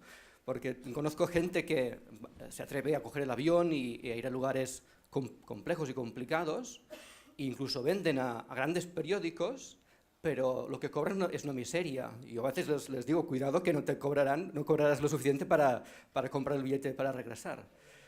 Y la reflexión sería que, no sé si la compartes, es muy personal, pero me gustaría que reflexionaras sobre el tema, que es que cuando leo internacional e información de conflictos, encuentro que actualmente hay el trabajo descriptivo muy bueno, se cuentan muy bien los hechos, pero echo de menos el contexto, el que me cuenten bien por qué pasa eso. Antes comentabas lo del atentado, ¿no? Pues mira, pues ahora encuentras noticias que te cuentan muy bien el atentado, cuántos muertos ha habido y todo eso, pero lo que significa eso en el conflicto, qué comporta eso es lo que echo de menos, y echo de menos a expertos, al trabajo intelectual que hay detrás de personas, bueno, que de referencia como tú, como Calaf, Robert Fisk o grandes bueno, ya sois mayores, digamos. Los jóvenes, hay gente de mi quinta que lo hace, pero no los veo potenciales, Ramón Lobo. No, lo que es muy difícil es encontrar, o sea, historias pequeñas encuentras. La dificultad es encontrar una historia pequeña que explique algo mucho más grande. Eso no es tan fácil.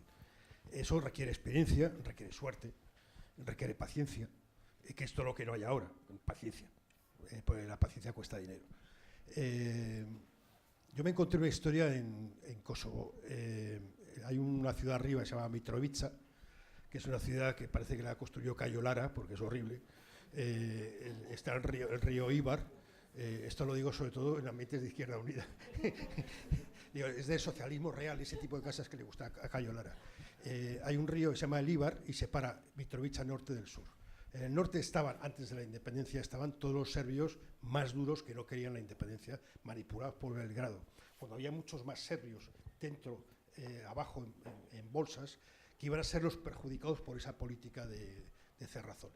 Entonces, la traductora que yo tenía, que es kosovar, de pasaporte belga, me dijo, hay una historia en Mitrovica Norte, pero a mí me da miedo ir, que hay un tipo que tiene una funeraria y se dedica a hacer lo que os voy a contar ahora. Le dije, coño, vamos a ver este tío. Ella, como tenía pasaporte belga, pero tú dices que eres belga y ya está. Entramos ahí, claro, estaban todos los serbios más brutos que hay. Había una cafetería a la puerta del puente que se llamaba Lolcevita, que es donde estaban los más malos, o sea, posiblemente criminales de guerra, ¿no? Luego fuimos a ver al tío este, tenía una funeraria que se llamaba Scorpio. El tío se dedicaba a lo siguiente. Serbios que de repente querían recuperar al bisabuelo que está enterrado en Peć, donde los monasterios, y que en un Kosovo independiente albanés y musulmán no querían que los restos del bisabuelo quedaran en Peć.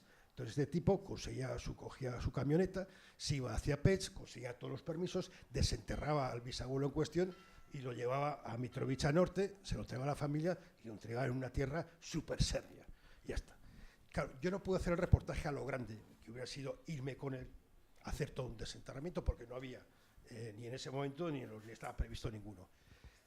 Tenía algunas fotos del marido de la traductora, que era el fotógrafo Reuters, que utilizamos alguna, y yo escribí el reportaje.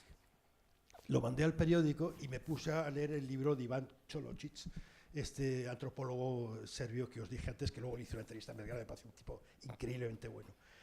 Y de repente, cuando estaba leyendo sin ningún sentido, me acordé de Radovan Karadzic, que era el líder de los serbios de Bosnia, de una frase que dijo en el 93, cuando le preguntaron a alguien, no recuerdo si era un periodista italiano, ¿hasta dónde llega Serbia? Y él dijo, llega hasta donde llega la última tumba serbia.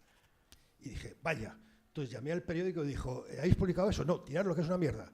Lo tengo que volver a hacer. No tuve que hacer mucho, simplemente meter 3 o 4 pinceladas. No se estaban llevando al abuelo, se estaban llevando a la frontera. Entonces, una historia pequeña, de repente te explica una historia más grande. Pero para eso tienes que estar muy atento. Para eso tienes que tener la suerte y la inteligencia. En Nigeria, por ejemplo, llevaba un tío a un imán en mi coche, en Kano, muy al norte, que era una zona totalmente musulmana. Y el tío me iba diciendo en el coche, el Islam es mi constitución. Y yo digo, pero vamos a ver, no sea bruto, porque yo he aprendido que en África no puedes decir que eres ateo porque es inconcebible, o sea, te estás riendo de ellos. Soy cristiano y ya está. Entonces le dije, si yo te digo que la Biblia es mi constitución, tú y yo no podemos vivir en el mismo país. ¿No es mucho mejor que haya una constitución que permita que tú leas tu Corán, yo mi Biblia, tú leas a tu iglesia? No, el Corán es mi constitución. Me lo dijo 3 veces. A la tercera le dije, mira, te voy a decir una cosa, este coche es mi coche y con lo vuelves a repetir te bajas. Bueno, ahí se quedó la historia, pero lo que yo no comprendí, porque comprendí un año después en Afganistán, que esa es la frase de los wahabitas. O sea, este tío me estaba dando la pista de que había una invasión, una entrada de wahabismo, que es la religión oficial de Arabia Saudí, que teóricamente era herética, pero como tiene pasta, ahora se ha convertido en la religión y son los más peligrosos, mucho más que Irán. Y no lo hice, porque no lo vi en el momento. Entonces, a veces es juntar historias, te permite ver unos contextos. Y sobre la primera pregunta, que tampoco me acuerdo, bueno, esto era la reflexión, calcula. Al futuro, yo lo veo bien. O sea, si tuviera 18 años volvería a hacer periodismo. Creo que hay mucha gente haciendo cosas interesantes. 5W, por ejemplo. Si miras América Latina, hay un montón de gente haciendo cosas interesantes. Diario.es acaba de cargar a Cifuentes con ayuda del Confidencial. Infolibre, que tiene muchos menos medios, se cargó a Mois, el fiscal ese pro corrupción que habían puesto ahí. Creo que se pueden hacer cosas. Lo que ocurre que creo que también estamos ahora mismo en una gran explosión. Volviendo a Meneses, el periodista que os cité de Sierra Maestra, ya cuando estaba muy enfermo, él tenía varios cánceres, con lo cual se murió de varias enfermedades a la vez. Estaba un día en el hospital y fui a visitarle y estaba con su iPad, siempre estaba con su iPad, sus fotos y tal. Y empezó a hablarme y yo pensé que se había vuelto loco o que estaba con alguna medicina. No, es que era el talento, que cuando oyes talento dices, coño, alguien se ha vuelto loco. Y me estaba diciendo que había 3 edades del hombre. Dice, la primera edad del hombre es cuando se descubre la agricultura, cuando el hombre descubre que cultivar al lado de la cueva es mucho mejor que salir en la distancia donde pueden atacarte otras tribus o te pueden comer animales, y eso cambia por completo. Cambia tanto que el hombre sedentario se convierte en hombre en las ciudades. Construimos ciudades, nos inventamos dioses de un solo dios. Nos inventamos en la familia actual, inventamos un montón de cosas, y luego ya inventamos Google y todas las demás. La segunda gran etapa era la invención de la escritura, que puede tener 2 etapas, Babilonia y la imprenta. Seguramente cuando se inventó la imprenta, monjes copistas de aquí al lado estarían diciendo, parece que han inventado una máquina diabólica que va a acabar con los libros. Bueno, parece que los monjes copistas no han acertado. Esa máquina ha permitido que los libros lleguen a todo el mundo y los incurables se han conseguido guardar en museos y demás. Y me dijo, y la tercera edad del hombre empieza, no recuerdo el mes, creo que octubre de 1969. Yo, ejerciendo de periodista idiota en todos los países, le dije, ¿por el mayo del 68 francés? Y me dijo, no, porque en 69 se produjo la primera transmisión de un documento de ordenador a ordenador en Estados Unidos a 500 kilómetros de distancia. Si aceptamos ese juego, estamos en el comienzo de algo tan importante como la invención de la agricultura, que va a transformar completamente nuestra forma de vivir y de pensar, como la agricultura o como la escritura. Entonces ahora estamos en un periodo de gran confusión y de miedo. Pero los chinos escriben, creo que es Weji, con 2 ideogramas, la palabra crisis. Un ideograma significa peligro, pero otro significa oportunidad. Yo creo que ahora tenemos una gran oportunidad. Pasa que habrá que barajar las cosas de otra forma. Habrá que ver cómo conseguimos dinero para ir a Bosnia, o para ir, pero a Bosnia es fácil, ir a Afganistán y estarte ahí un mes. Pero bueno, hay tipos como Miquel Estarán que han conseguido, bueno, con ABC aquí, con no sé qué, con Vocento, van haciendo cosas. Hay un montón de periodistas que están haciendo cosas. Hay un montón de fotógrafos españoles de primer nivel, Samu Aranda, que vive por Girona, hay varios periodistas, fotógrafos españoles de primer nivel. Yo creo que se puede. Pasa que esto nunca ha sido un trabajo fácil, ni ha sido un trabajo para millonarios. O sea, yo creo que simplemente lo que hay que hacer es pelear. Yo creo que es una profesión de peleones. Y si tú quieres ser periodista tienes que pelear. Ahora, que todos queramos ser periodistas de guerra, coño, es que aquí hay muchas historias que se pueden contar aquí al lado. Y no hace falta igual ir a ningún conflicto. Después también, si vas a un conflicto y eres freelance, ¿A dónde vas? ¿A dónde va todo el mundo? O sea, te vas a ir a Gaza, donde está todo el mundo. ¿Qué vas a vender? Y si vas donde no va nadie, por algo no va nadie. Entonces igual no vas a vender tampoco nada. Pero bueno, no sé. Una vez en Madrid, un máster, no de la Cifuentes, pero de la Complutense, una chica que me había hecho una entrevistilla me dijo que quería hacer el máster y me dijo, mira, te mando los profesores. Dije, mira, lo único interesante es Miguel Ángel Aguilar y lo puedes escuchar gratis en la SER. Yo no pagaría 3.000 euros por esto, ni de broma. Digo, ¿por qué no te vas a la India? Búscate a Vicente Ferrer o a una ONG, vete a la India, con un reto, a ver cuánto duras con esos 3.000 euros. Y escribe un blog. Nadie va a leer tu blog, pero esta es la primera enseñanza. Nadie nos lee. Solo nos leen los amigos y los compañeros de otros trabajos, de otros periódicos, para decir, mira este cabrón dónde está. Y aprende a escribir, aprende a contar, aprende a buscar tu propia mirada. Y seguramente si estás 6 meses en la India, te va a educar mucho más como persona, que es más importante que como periodista, que hacer un máster, que es una estafa. Molt bé. Yo volvería a ser periodista.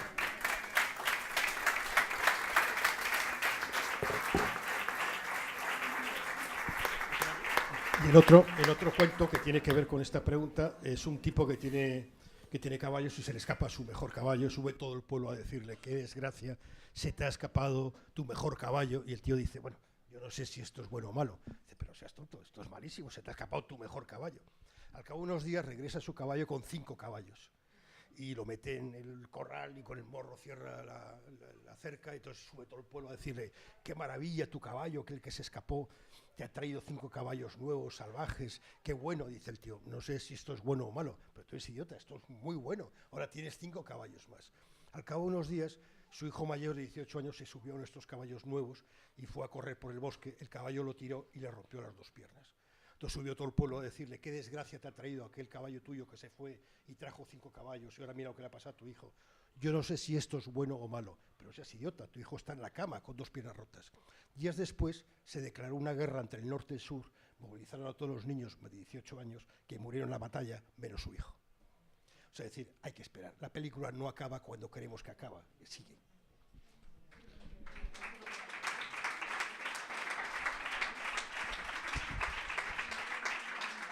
Pues molt bé. Ramon, moltes gràcies per aquesta conversa i a tots per venir. Gràcies.